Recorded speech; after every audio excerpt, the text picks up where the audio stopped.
Hi, we are live. Welcome to a new leadership playbook, Evolved Leadership. I'm Keyshawn Hughes. I'm here with my partner, Natalie Jobity, and we are so excited to connect with you today. Yeah, this series is something that we both are so excited and passionate about. And this particular topic of evolved leadership kind of came out of our last series 2 weeks, not our last series, our last episode 2 weeks ago. And it just flows so naturally into both of our strengths and our expertise. And so we can't wait to dive into that. Yes, I'm excited. Even the title, because things just come about as we're connecting and talking, and then I wanted to check in with you about what this would be about from your perspective. And I was thinking, ooh, evolve leadership. This is calling people forward, calling people up. This is it. This can feel Yeah. like a lot. Or people might feel ready for this. Maybe this is something that people are already stepping into, already experiencing, and just want to have some alignment with some confirmation as they're on this journey. So I'm excited to see where this goes. I love that you put it like that, and I think you're absolutely right, Kishan. I think it's that there is an acceleration in the Mm, ethos this year, especially, and I believe yes. that a lot of us are feeling called to greater, more, higher, better, improved, evolved, whatever word, but evolved. I feel like it just embodies that idea of wiser, more fully integrated. So we will get into more aspects of that, but I do believe it's the time. It's your time to shine. I'm sorry. It's our time to shine as Yes. people, as women. Yes. Of course, my book is called "It's Your Time to Shine, Girl." But yeah, I believe it's about the time to step into the bigger, the better, the greater Ooh. that we were always meant to be, Mm. and to believe that it's possible. Bigger, better, greater, and what we're always meant to be. Oh, that gives me so many ideas. But before I dive deeply into that, I just wanted to talk about my organization, allow you a chance, of course, to say what your expertise in organization is. I founded NeuroSavvy Leadership. I'm a certified neuro coach and neuro leadership consultant. And through my organization, I help individuals and organizations to level up, to feel more powerful and influential, and generating the best impact possible through their leadership, whether they are mid level managers, people managers, individual contributors, executives. We've helped so many different types of leaders and organizations to show up as their most authentic selves, to break out from burnout, to lead more inclusively, to focus and found themselves in the way that they speak and move through their leadership in well being and health, and then of course to be more confident. That's something that comes up all the Mm, time, so I feel like we'll touch on that today: leadership, confidence, and influence as an evolved mm. leader. So that's me in neurosavvy leadership. Yes, wow, that's all. So I love it. I mean, it's very aligned with so my company is the Unveiled Way. Very interesting name, but it's one that was actually poured into me. And I'm getting more clarity about what it actually means. Every year goes by, I'm like, oh, okay, this is not a coincidence. It's really meant to be the Unveiled Way. Yeah. And it's about, I am passionate to help and elevate women.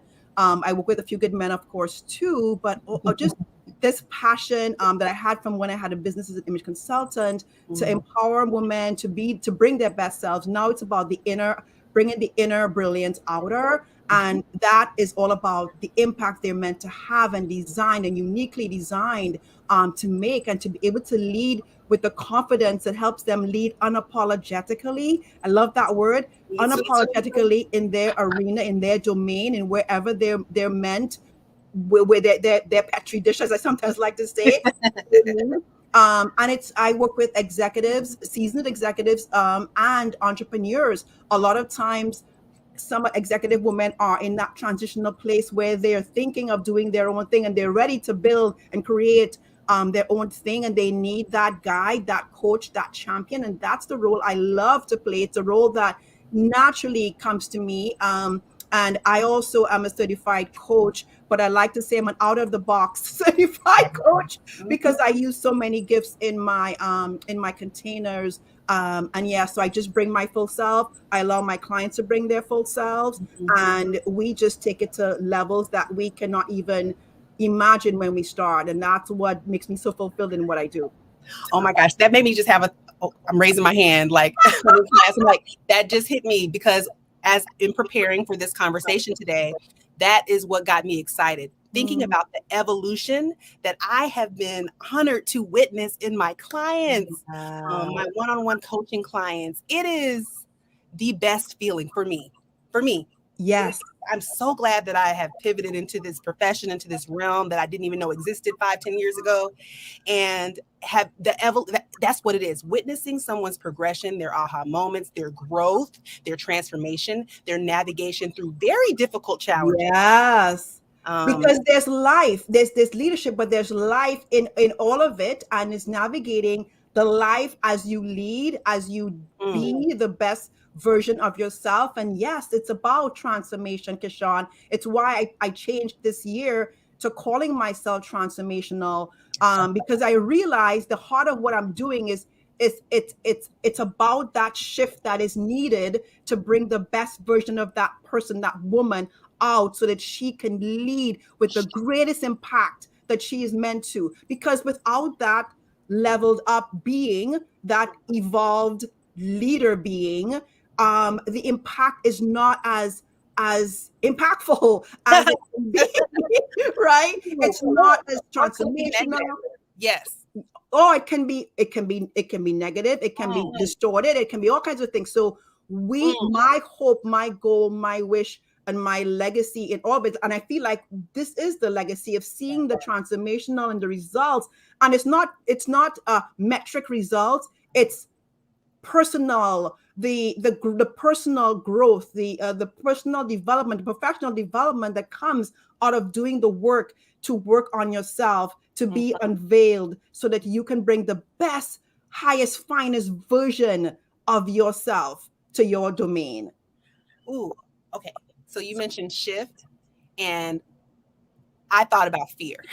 Whenever I Mm, hear the word transformation, I just think of the very human experience of being afraid of change, the fear that comes mm. up. And so, is there, from your perception, when it comes to evolved leadership, a connection between feeling fear, experiencing real fear, and the shift that has to take place to transform and evolve? Wow, Kishan.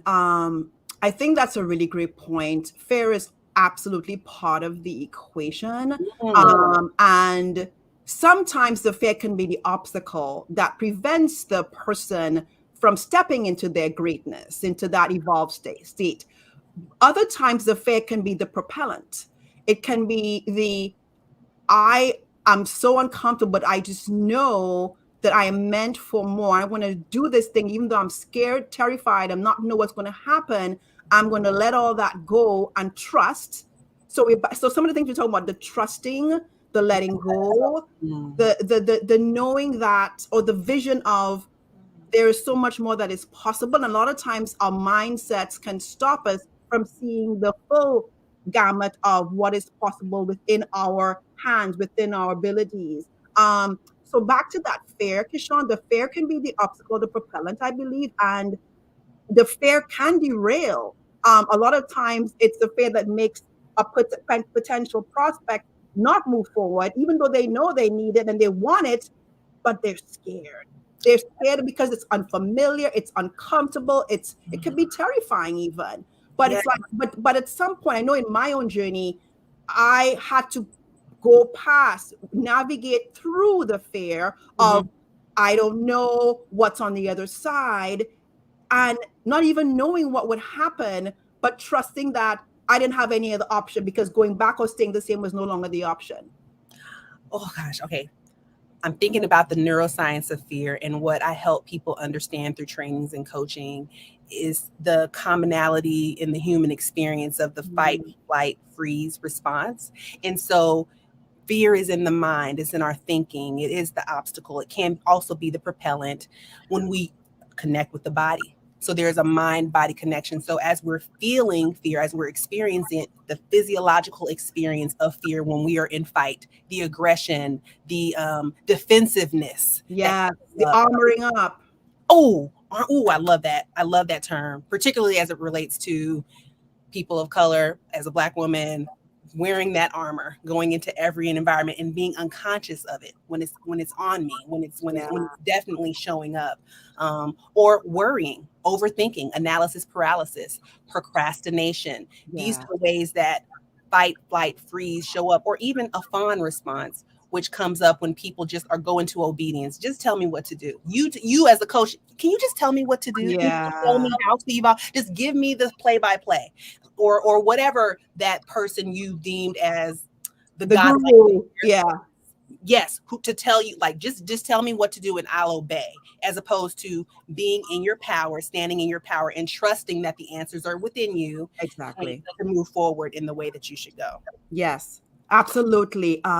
So I think let's talk about some of the tenets of Yes, what this evolved leadership yes. looks like. And I think we kind of touched on one a little bit earlier, and we touched on it last episode. We talked Mhm, about trust in self, trust in the process, trust mhm, in the other persons, and trust in our creator, or whatever your beliefs are, trust in a higher power. And mhm. so without that trust, because I know, like, again, back to my own journey, if I didn't believe that it wasn't just me on this journey, but there was a higher God is who I believe in, Yeah. guiding this. I don't know if I would have taken some of the steps I did. I would have been like, I don't know what I'm doing. I can't.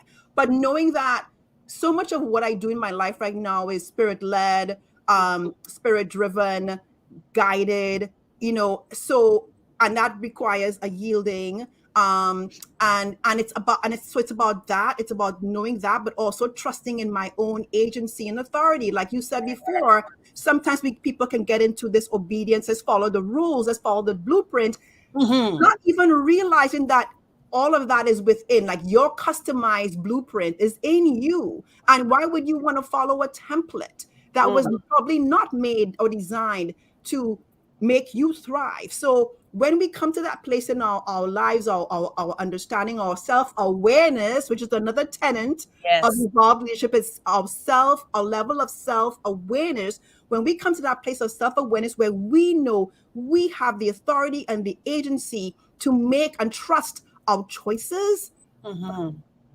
game changing. Wow. It is game changing. It is. And I'm literally, as you're talking about trust, I think about that because it comes up again and again in conversations I have with leaders. That self trust, that Yeah. self trust.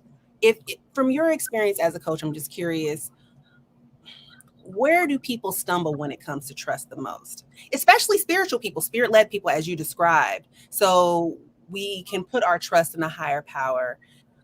But what about when Yes. it comes to us? Yes, exactly. To think, yes. Uh, and that's something I feel so strong about, because I am not about, well, God will take care of it. God Mm. will take care of it, and right. And we don't just go like, okay, I'll just sit here and wait for the miracle or whatever. We have to take active steps, right? So Mm. that self trust. So one of the biggest sabotage to that self trust, and when probably what I'm going to get to right now, is Mhm. that imposter syndrome. Yes, that's the word. It was coming up. So Yes. many women. I don't know what the stats are, but I've not looked at it before, but Mhm. it's very high. It is. And here's the gotcha about it. And I say this to people I coach. I say it when I speak. The higher you're going, the more elevated, the more visibility, the greater the influence you have. That Mm. imposter can be more, could be louder, could be Yes. stronger, because that's when it comes into play. When we're trying to level up and Yes. evolve, that imposter starts to go, wait a minute, who are you? Yes. Who do you think you are? What are That's you right. doing?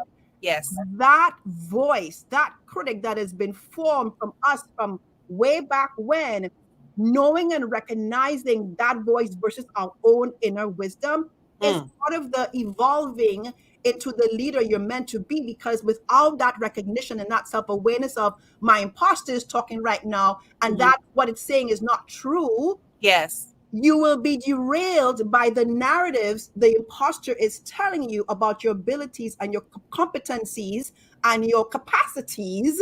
Mhm. There I go, doing that thing. Alliteration. We love it. Um, because you wouldn't believe that you are able to do them. So part of self-awareness is the work on silencing the voice of that inner critic or imposter, so that you can then allow the inner wisdom that is within all of us to ring louder and clearer. I would love your thoughts on that. Oh my goodness. There's so okay. So a book is coming to mind that I've been listening to by my favorite neuroanatomist, neuropsychologist, Mm, Jill Bolte Taylor, called Whole Brain Living. mm, I love her books because she's a neuroanatomist and neuropsychologist or neuroscientist, but she speaks in a way that's super easy to understand. And mhm, she breaks the brain into four parts and she gives them characters, she gives them personas. mm. So each of those characters are designed to help us live in this earth. We come, like you said, the blueprint is there. The blueprint, from my understanding and from Jill's, I would say, is in the brain and the way it functions, the way it's designed. And the imposter, I'm thinking, comes from that character three, she calls it, which is the left brain oriented Yeah, fear response, the left brain oriented fear emotional brain. yeah. And then we have a right brain oriented character four, which is our present, our anything is possible. Yes, a creative. That creative, but it's in the moment. It is actually able to assess information. The left brain talks about memory. From my memory, I've never done this before. It speaks from the place of familiar. That's what Yeah, I'm afraid right now. The yeah, character. I call mine Tracy. She's unhappy about everything. Everything is a problem. Everything is to be just an issue, right? There's nothing mhm, positive going on, and she's speaking from experience, from memory, for survival. That's yeah. what she's speaking from. She wants to keep me safe. She wants to keep me in that safe space. But the character four, I haven't quite given her a name yet, but let's just call her Blossom. She's like, based Mm, on the present circumstances here, this is actually in alignment with where you said you wanted to go. You are safe. So asking ourselves from moment to moment, am I safe? What are these pieces of me, these characters within me trying to tell me in the moment? Can I have a relationship with them? Can I honor their voices? Can I not try to suppress, ignore? Because all when that happens, it just bounces up harder. When you talked yeah, about being able to go to the next level, I've talked to a client about this, a couple, where the fight response happens. The fight is right before your breakthrough. It's right before the clarity. And the fight can get even stronger. So I hear yeah, that imposter voice in several different ways as a fight response, the internal defender, um, the one that's just looking at from memory and familiarity, saying, no, we can't do this. This is not safe for you. right. And then I think about the spirit led part, according to neuroscience, from that present awareness, that state that says it's in alignment with your goals, you are safe, and you can take one step at a time forward to evolve, to get to move and to progress. Yeah, you know, this whole idea of the imposter. So the imposter, and I want to. We should make this point, and I make it all the time now. Mm. The imposter is there. It's trying to protect us. Protector. It is trying to protect Yes, us based on experiences from the past. It yes, is just trying to say, so it sounds negative, it sounds critical, but really what it's doing is trying to protect yes, us from failure, yes. from hurt, whatever it is. Mhm. So once we understand where that imposter is coming from and recognize the voice, and Yes, because I give it names to my clients too. Like yes, I have my clients say, "What's that name?" I actually don't have my own name. I yes, realize I don't have my yes. own imposter name, but It's such a good exercise. Yes. I know it's very well, but I have my clients do that. The naming is awesome. Um, Yes. but knowing that that imposter is coming from a place of protection more than anything else allows us to dialogue with it in a more compassionate Oh, way. dialogue with it. I Dialogue was with it. sharing. I actually shared this exact point Mm, with Com Team on their yes. podcast, and I was saying, there's a way to speak to our imposter, which is coming from a place of, I hear you, I understand what you're trying to do now, but you know what? I'm good. I'm actually feeling very courageous right now, and I'm ready for this. So I thank you for wanting to protect me, but I'm going to take this choice. That's Yes. a way we can talk to our imposter Yes. that is loving, but Mhm. also coming from our authority of, but I know what I need to do. And I've got my right brain, as you're putting it, Kashawn, with Yes. the right brain is giving me the understanding that this is an aligned choice to me, and I can say yes. Mhm. Yes. It's so good. It's so good. And you're speaking to, and you mentioned several descriptors that are neurosavvy tenets for neurosavvy based leadership, I call it. Compassion is one. Mm, Compassionate. So to be compassionate towards ourselves first. And another tenet, whenever I go into a training, I typically open up and say, I want this to be a two-way dialogue.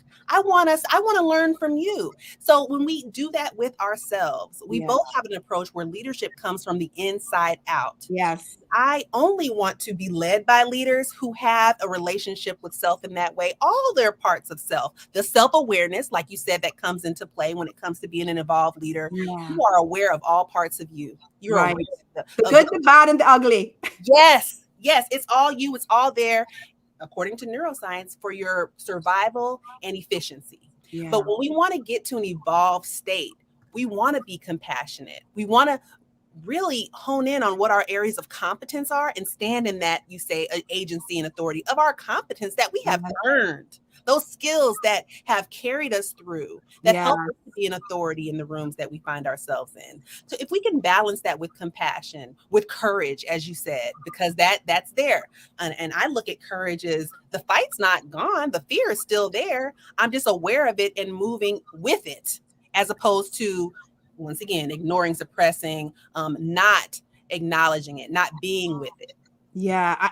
So I think courage is one of the other tenets of evolved leadership, Yes. because so much of leadership requires one to make choices where you don't have all the information, you don't have all the data, things are going, there's all kinds of moving parts. And Mhm. so I see courage as, there are a couple ways I see courage. One of them is that, like, being able to say, wow, I don't know all the things, but I'm going to trust my knowing and what my people are saying to me, and I'm going to go with this choice. That's one act of courage. Another Mhm. way to showcase courage is to challenge, status quo.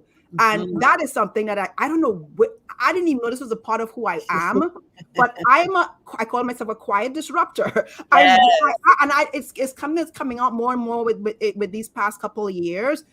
But Mhm. part of being that quiet disruptors, and I see disruptors as a very positive thing, not a negative That's thing, me too. As same. because it's like reimagining, reconfiguring, repurposing what's been there from a way back when, and saying to yourself, is this still working? Is this Mm. what we really need?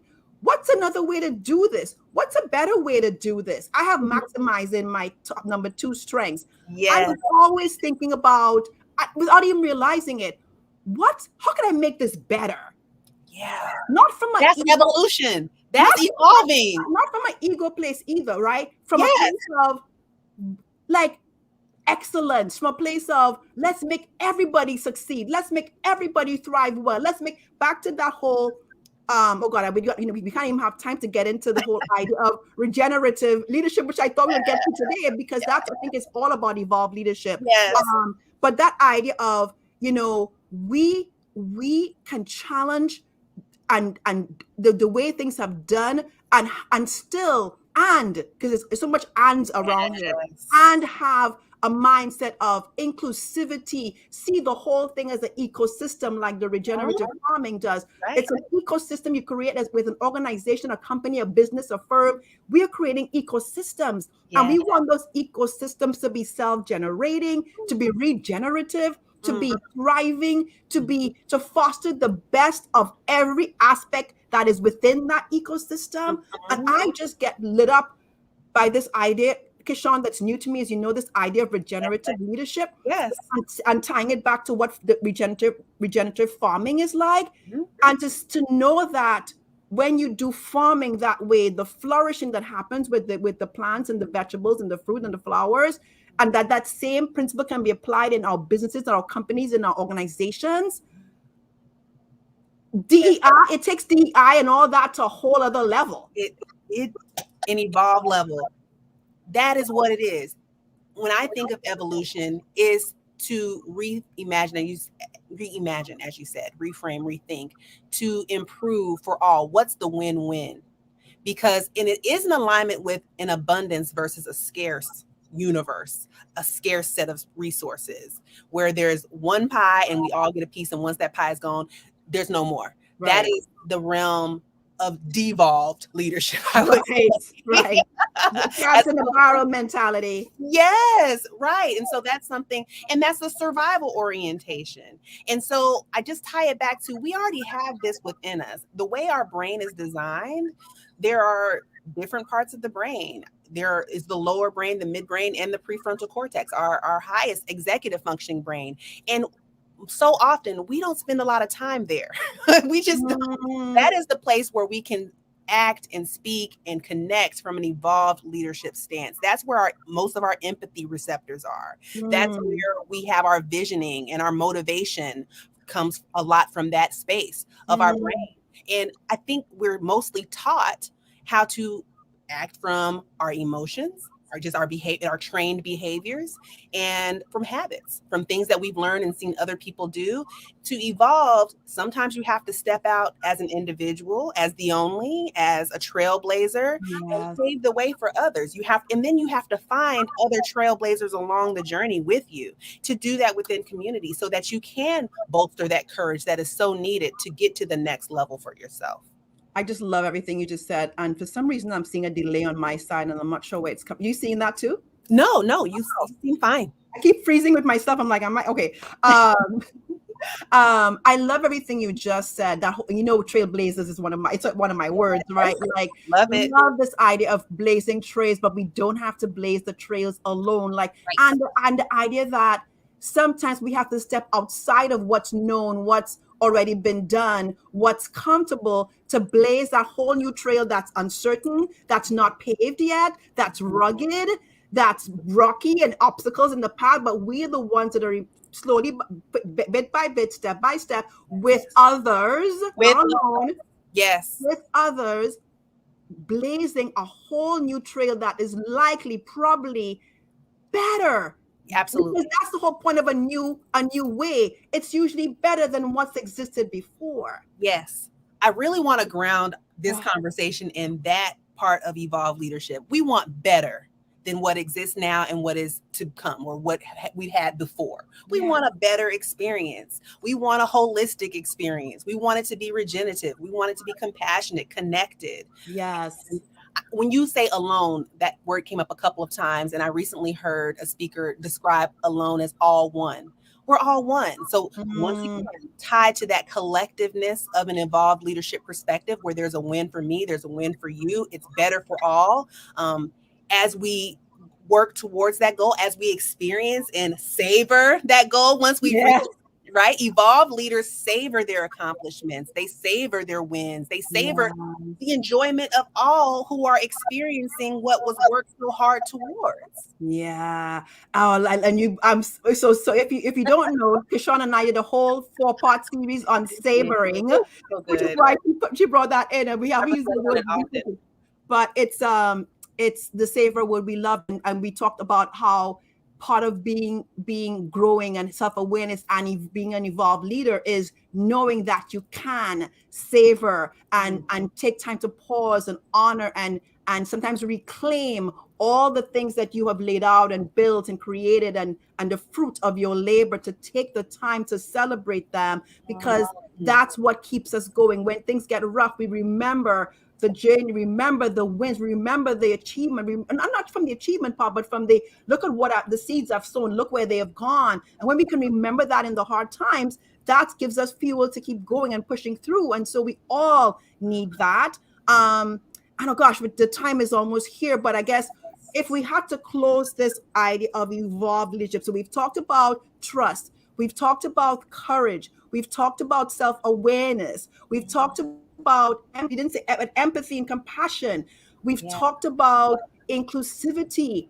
Hmm. All those are aspects and or tenets or pillars of what Kishan and I believe is the evolved leadership that is needed in the times we are in today. And I have this sentence I keep saying, and I'll keep saying it till I don't know when. The world right now is calling for a different type of leader. And I believe Yeah. the little bits we have touched on in this 30 minutes, all those tenets are what is being called on for all leadership. And if we can truly embrace these ideas and embody them and express them and implement them in the way we manage, we lead, we be as senior executives, business owners, founders, what all of it.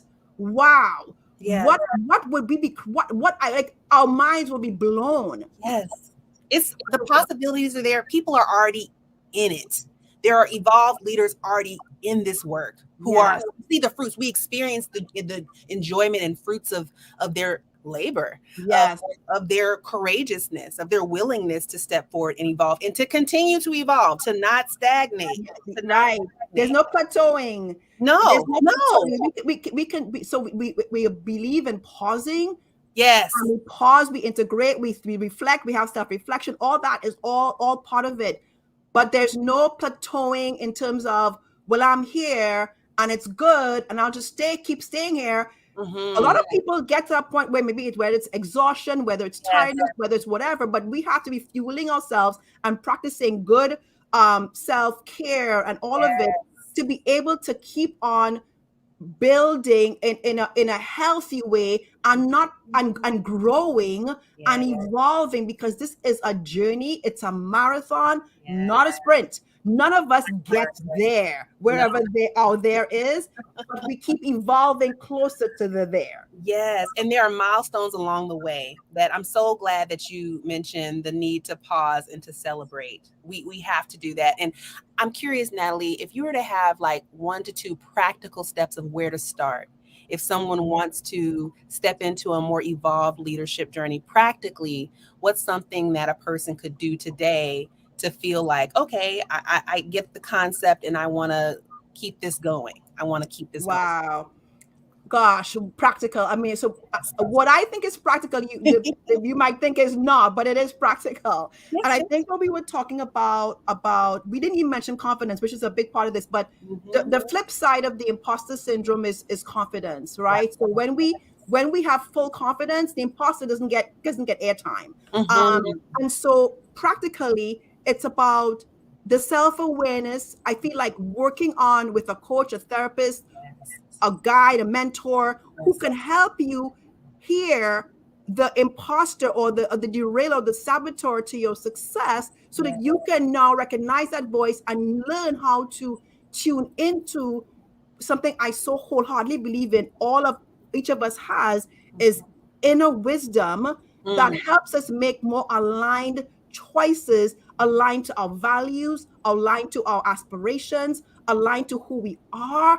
And when we recognize the difference in that choice versus the choice that comes from the should, the imposter, the criticism, that creates room for us to have a new pathway and a new trajectory that is built from our agency, authority, awareness, confidence. And that's the foundation. So I feel like practical step is work on yourself. That's the practical. Oh my goodness. Okay, so my practical step was about, well, self-awareness as well. So I'm like, well, that's going to be mine. I believe that self-aware leaders are the best leaders, and it can start with taking a self-awareness type of assessment. I always recommend the SCARF model assessment, understanding that from a neuroscience perspective, how you tick, how you're wired, what are your primary ways of feeling rewarded. That's really interesting to know, and your primary ways of when you feel threatened and distressed. Yeah. The SCARF model assessment will provide that. I just recently took this Clifton Strengths Finders assessment and shared my results with Natalie. So having an accountability partner. So once you do, those are 2 different self-awareness assessments you can begin with to get to know yourself, because evolved leadership starts and stays from the inside out. It's always an evolution, it's cyclical, and learning about yourself and having someone hold you accountable and call those things out in you. It's so important. That's a place to start, a practical place to start. I think we're on the same page with that. And I have nothing more to say other than, wow, we had 35 minutes as usual. We're a little over. Yes, so good. There's so much more Kashawn and I can go into with this, and we will probably think about ways we can share more knowledge, go deeper with any one of those things that we mentioned today. But we're so happy for all of you who joined us live. And if you're listening to the recording, we welcome you we welcome you to come and hear us every 2 weeks on Tuesdays at 1 on LinkedIn and YouTube, streaming this a new leadership playbook series. Yes, also on Facebook and our next streaming conversation will be on June 6th. I just put links in the chat to Natalie's book, Well, thank you. Time to Shine Girl, and up to my NeuroSavvy membership subscription service where you can tap in at different levels to have this kind of information that was shared today to help you evolve in your leadership, to help you feel supported within community. Like we said, so you can take those courageous steps to become the leader that you already are, Yeah. want to see and want to be.